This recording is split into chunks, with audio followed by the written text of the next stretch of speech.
Hi, my name is Carrie, for those of you that don't know me, and I'm making this video because I think it might help someone. Um, I've been through a lot of challenges in my life, and I have found things that work, things that don't work, and I'm just gonna touch on a few things. So, I have found that almost everyone has some form of complex PTSD. And some it's more severe than others. And when you've had a very traumatizing event, especially if there's trauma that happens to you in your childhood that doesn't get addressed, a common trait for people with complex PTSD from early childhood traumas is that they breathe very shallow, and they breathe in their upper chest, like in this area, but they don't breathe in their belly. They don't have that deep belly breath. And this causes problems with your posture, with your neck, your back, your hips. And also, you actually feel less grounded, less centered, and that actually lowers your self-esteem as well.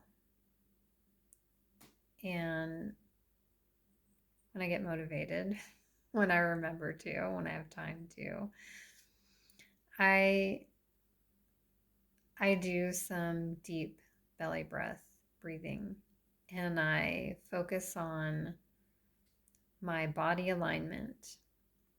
And one thing I do is put one hand under my rib cage and one hand on my pelvic bone, and just see how they're tilted. And I mentally try to physically feel them being more aligned. I make little adjustments, and I try to breathe into my belly and hold my breath and then release it. And when I do these belly breaths, I do notice that a lot of the tension in my shoulders and my neck starts to release. And I also notice like I feel more centered, more grounded, and I start to feel more confident because energetically, when physically, when you're more aligned, energetically, you're going to feel more aligned. And it just is natural to feel more confident because when you feel more grounded, you feel more empowered. You feel stable. And when I just did it, just breathing up here, you're disconnecting from your midsection down, and your lower three chakras are your finance, your relationships, it's your stability. It's the rock that you stand on, basically. And when you're only breathing up here, you're disconnecting from that energy in your lower chakras. You're almost blocking the energy from flowing down to those lower chakras. So then, in a way, those lower chakras are starving, and you're going to notice constant financial struggles no matter what you do. I've experienced that. I'm 53 now, and I've been working since I was 15. I have good work ethics. I work my butt off. I go above and beyond, and it's just a little tidbit here.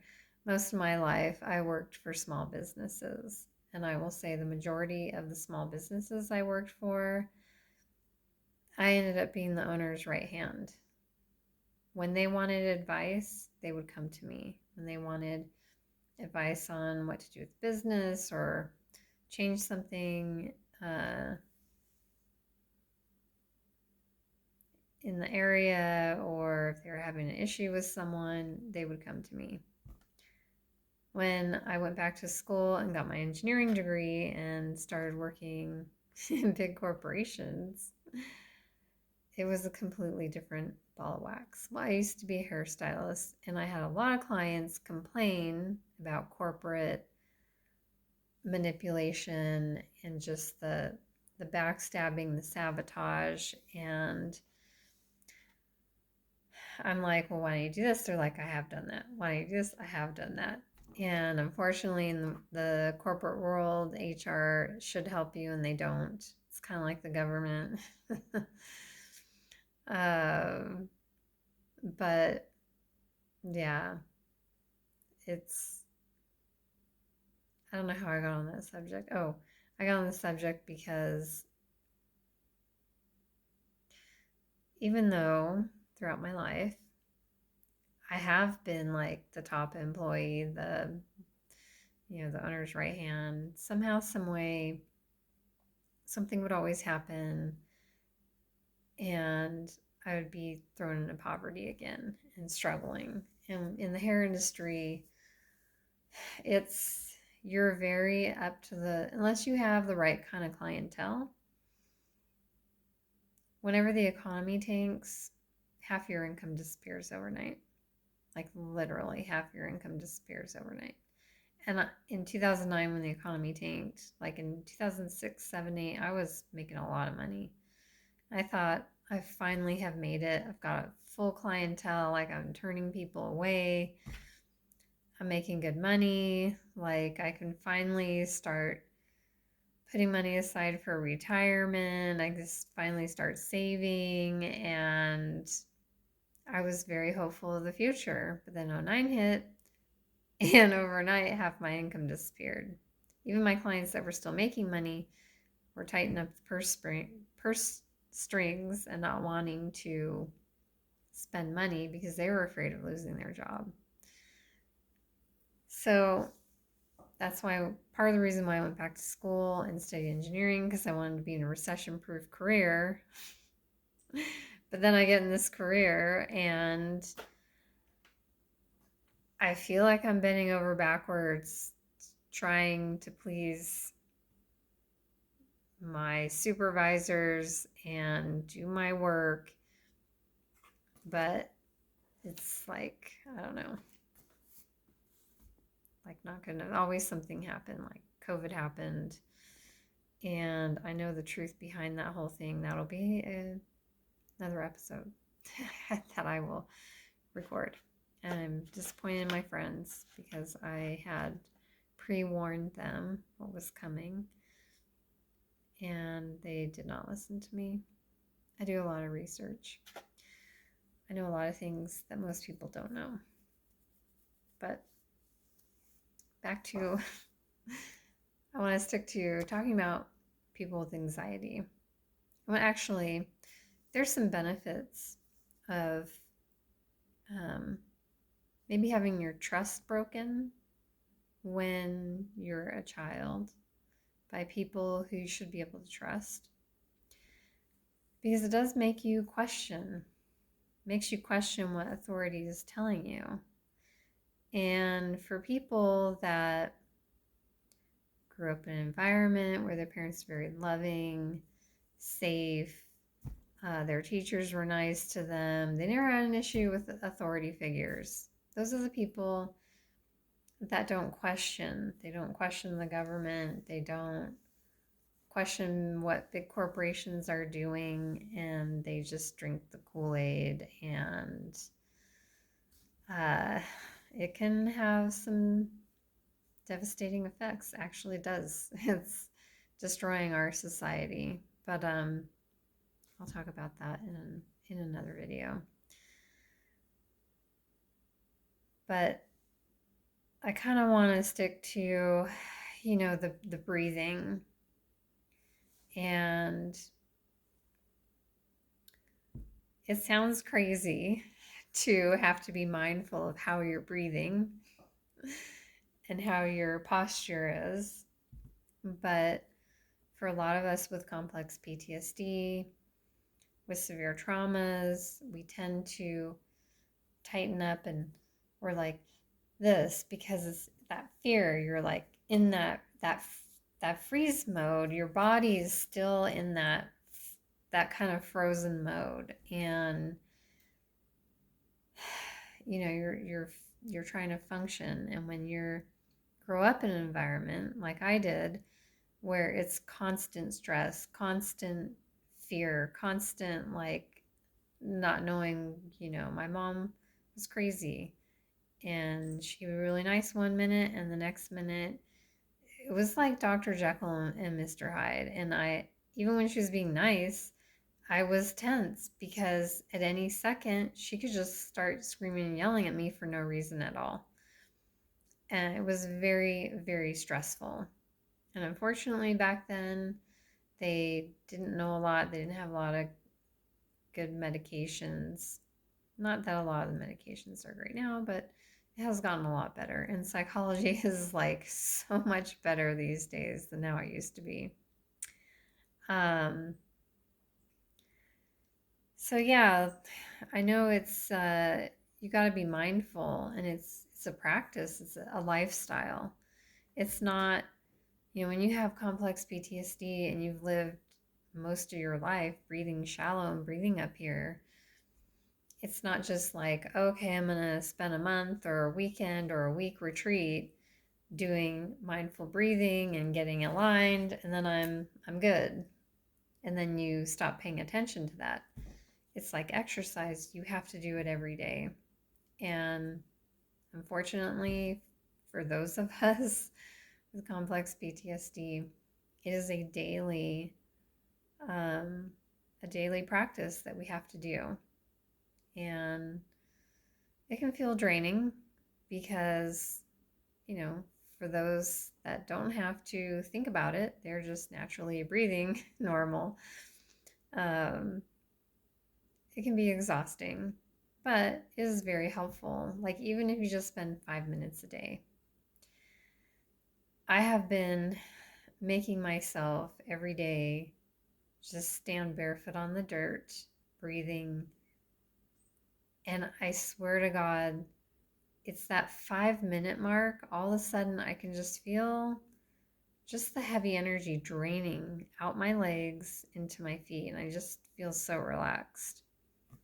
So if you have 5 or 10 minutes every day, which I know you do, at least 5 minutes, if you can, stand barefoot in the dirt or grass and do some deep belly breathing and pay attention to your posture and try to have really straight posture.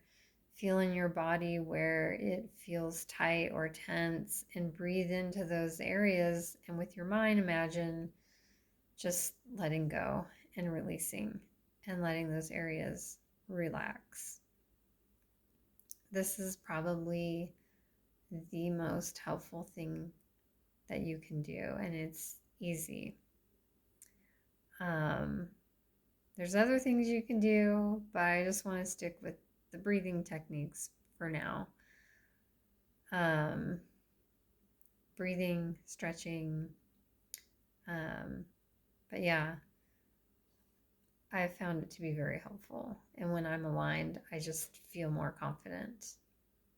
And yeah, I hope that this helps because it's helped me a lot. And, as a kid, I had to survive. I was in survival mode all the time. And that became my normal. And I knew my childhood was pretty horrible and traumatizing.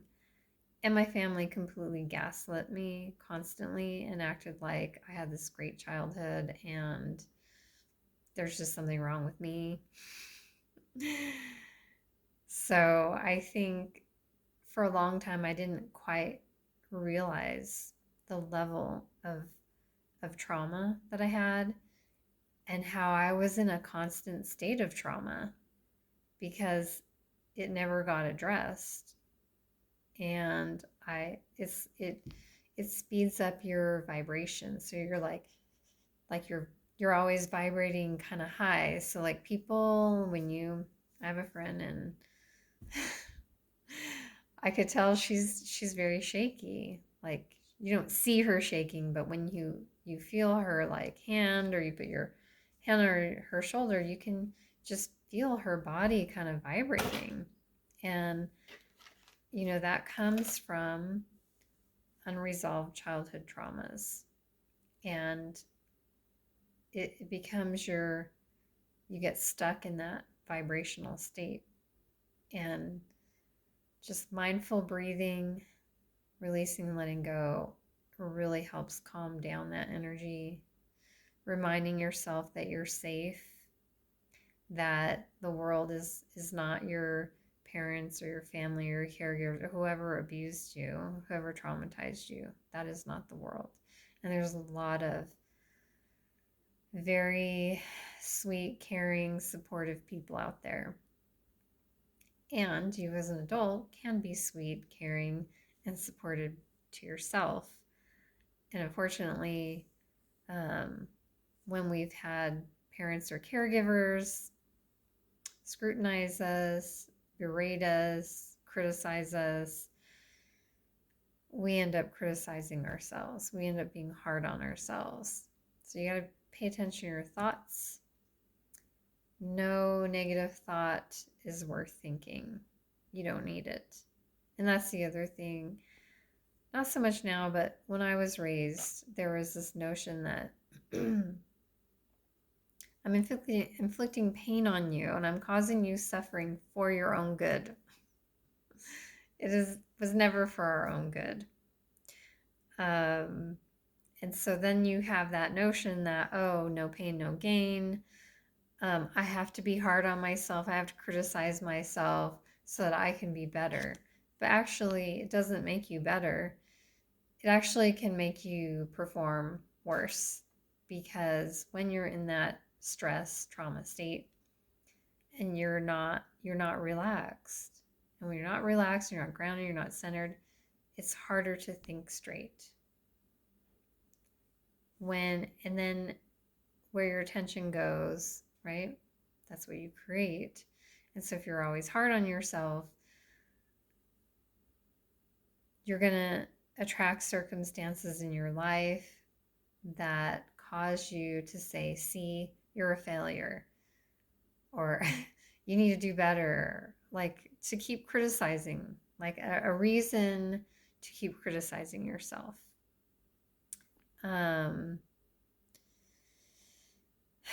Yeah, so that is what I found. So like I have to be mindful of my thoughts when I find myself criticizing myself, thinking negatively. I stop myself and I'm like, okay, what I'm thinking right now, is it making me feel good? Do I feel good right now? What can I be thinking about right now that would make me feel good? What can I be thinking that I want? Like focus on what you want. Don't focus on what you don't want. And I know as a child, to survive the environment I was in, I had to anticipate the worst. I had to constantly be focused on what could possibly go wrong, what could happen. And maybe that helped me survive my childhood, but it's not productive and helpful in my adult life. I mean, in a way, you can scan the area, pay attention, be aware of your surroundings. But if you're constantly thinking what could go wrong, that's not helpful. You have to be thinking what could go right, because then you come up with better solutions. So I'm just going to leave it those two little tidbits of being mindful of your thoughts, mindful of your breathing, your posture, and just breathe, let go. You're safe, and you're safer when you let go of all the negativity, the worry, the stress, the criticism, the harshness. Life is hard enough. Let's try to make it as easy as possible. So that's what I wanted to say, and I hope that you got something from this. I know it's simple, it's basic, but it is by far the things that have helped me the most. Thank you.